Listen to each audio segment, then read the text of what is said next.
करून दाखवते. तर त्यांचा हा विश्वास तुम्ही सार्थकी लावण्यासाठी काय शहर निश्चितपणानं मी सांगतो की मगाशी पत्रकार परिषदेत मी उल्लेख केला की मला केवळ प्रशांत ठाकूर अकार्यक्षम आहे किंवा अपयशी आहे म्हणून मतं देऊ नका. मला मतं द्या, मी तुमच्यासाठी काय करणार आहे त्या बेसिसवर.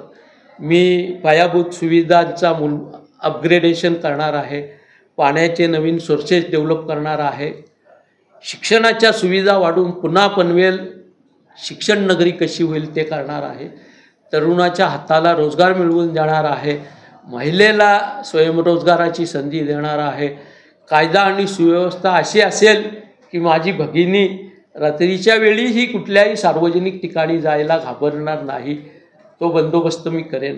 वाहतूक कोंडीतून जनतेची सुटका करेन, पोल्युशनपासून जनतेला त्या ठिकाणी दिलासा मिळवून देईन.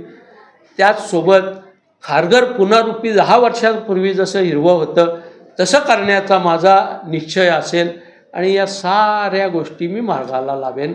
कराचा बोजा नागरिकांच्या डोक्यावरून कमरेपर्यंत खाली आलेला असेल, शास्ती रद्द झालेली असेल, तातडीच्या बाबतीत इरेक्शन करून पाणीपुरवठ्यातले लॉसेस हे करून आपण पाणीपुरवठा सुधारवू हा विश्वास मी देतो.